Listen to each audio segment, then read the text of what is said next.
નમસ્કાર. આજના આ નવા વિશ્લેષણમાં સ્વાગત છે. આજે આપણે ખેતીના એક બહુ જ મહત્વના વિષય પર વાત કરીશું. વિપુલ એગ્રો દ્વારા આપવામાં આવેલી નિષ્ણાંત પદ્ધતિઓના આધારે આપણે સમજીશું કે પાકને બગડતો કેવી રીતે અટકાવવો.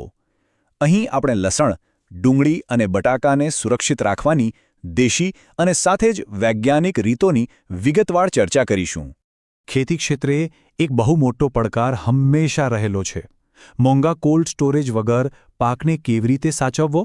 સાચી વાત ને? આ એક એવી રોજિંદી અને વ્યવહારુ સમસ્યા છે જેનો ઉકેલ લાવવો જ રહ્યો. આજનું આપણું આ વિશ્લેષણ આ જ્ઞાનના અંતરને દૂર કરવા માટે એક અત્યંત મહત્વપૂર્ણ સાધન બની રહેશે. તો ચાલો જલ્દીથી જોઈ લઈએ કે આજે આપણે કયા કયા મુદ્દાઓ કવર કરવાના છીએ. સૌથી પહેલાં આર્થિક મહત્વ, પછી બટાકાનો સુરક્ષિત સંગ્રહ, ડુંગળી અને લસણની જાળવણી, ચોમાસામાં ભેજથી રક્ષણ અને છેલ્લે વિપુલ એગ્રો સાથે જોડાવાની વાત. આ માળખાથી દરેક પાકની વિગતો સરળતાથી સમજાઈ જશે. હવે સૌથી પહેલાં તો આર્થિક પાસાથી જ શરૂઆત કરીએ, કારણ કે પાકની યોગ્ય જાળવણી શા માટે આટલી મહત્વપૂર્ણ છે તેનો સીધો સંબંધ બજારમાં મળતા આર્થિક વળતર સાથે છે. આવકને સુરક્ષિત કરવા માટે આ પાયાની માહિતી જાણવી બહુ જ જરૂરી છે. અહીં વિપુલ એગ્રોના માર્ગદર્શનમાંથી સીધું લીધેલું એક બહુ જ સચોટ વાક્ય છે. સારા ભાવ માટે સંગ્રહ મહત્વપૂર્ણ છે. આ માત્ર કોઈ વિચાર નથી, પણ ખેતીના અર્થશાસ્ત્રનો સૌથી મોટો નિયમ છે. આજે આપણે જે પદ્ધતિઓ શીખીશું તે પાકનું સાચું અને યોગ્ય મૂલ્ય અપાવવામાં મદદરૂપ થશે. તો ચાલો હવે સીધા પ્રેક્ટિકલ વાતો પર આવીએ. શરૂઆત કરીએ બટાકાના સુરક્ષિત સંગ્રહથી. આમાં અંધારાની જરૂરિયાત અને સાચે બેગની પસંદગી, આ બંને પાછળ એક મોટું અને રસપ્રદ વિજ્ઞાન છુપાયેલું છે.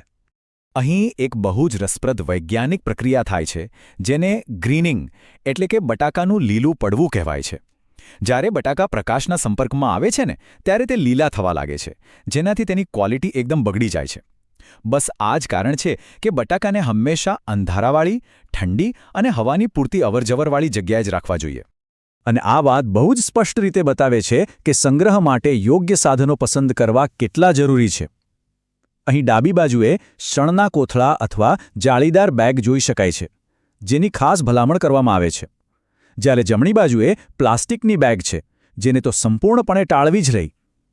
ભેજથી બચવા અને પાકને શ્વાસ લેવા દેવા માટે પ્લાસ્ટિકનો ઉપયોગ ક્યારેય ન કરવો એ એક કડક નિયમ છે. બટાકાની વાત થઈ ગઈ. હવે આગળ વધીએ ડુંગળી અને લસણની જાળવણી તરફ.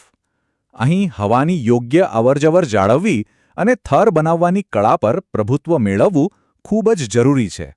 તો આ માટેના 3 ચોક્કસ સ્ટેપ્સ છે, જેને પદ્ધતિસર રીતે સમજીએ. પહેલું, એવી જગ્યા પસંદ કરવી જે એકદમ સૂકી હોય અને જ્યાં હવાની પૂરતી અવરજવર હોય. બીજું, જમીન પર મોટા ઢગલા કરવાનું હંમેશા ટાળવું. અને ત્રીજું, જમીન પર એકદમ પાતળા થર બનાવવા. પાકને સડતો અટકાવવા માટે આ વૈજ્ઞાનિક રીત અપનાવવી જ પડે. હવે પ્રશ્ન એ થાય કે થર કેટલા પાતળા હોવા જોઈએ? તો જવાબ છે 6 થી 8. હા, બરાબર 6 થી 8 ઇંચ. જમીન પર થર બનાવતી વખતે આ ચોક્કસ માપ મગજમાં ફિટ કરી લેવા જેવું છે. આ પરંપરાગત પદ્ધતિનું ચોક્કસ પાલન કરવાથી પાકને સડતો 100% અટકાવી શકાય છે. હવે એક એવી ઋતુની વાત કરીએ જેમાં સૌથી વધુ ધ્યાન રાખવું પડે છે: ચોમાસું. આ સિઝનમાં વાતાવરણના ભેજથી પાકને બચાવવો એ ખરેખર એક બહુ મોટો પડકાર હોય છે. ચોમાસાની ઋતુ દરમિયાન એક વાત ખાસ નોંધવા જેવી છે: વાતાવરણને સંપૂર્ણપણે ભેજમુક્ત રાખવું. આ ઋતુમાં હવામાં રહેલી ભીનાશ પાકને ભારે નુકસાન પહોંચાડી શકે છે. એટલે ભેજ પર કંટ્રોલ રાખવો એ એટલું ક્રિટિકલ છે કે તે ભારે વરસાદના સમયમાં પણ પાકને બરબાદ થતો બચાવી શકે છે. ચાલો તો હવે આજના આ વિશ્લેષણના અંત તરફ જઈએ. અત્યાર સુધી આપણે જે પણ પ્રેક્ટિકલ વાતો કરી તેનો એક ઝડપી સારાંશ જોઈ લઈએ અને નિષ્ણાતો સાથે જોડાયેલા રહેવાની વાત કરીએ. તો આખા વિશ્લેષણનો મુખ્ય સારાંશ આ છે: આટલા સિદ્ધાંતો હંમેશા ધ્યાનમાં રાખવા. બટાકાને લીલા પડતા અટકાવવા, અંધારું જાળવવું.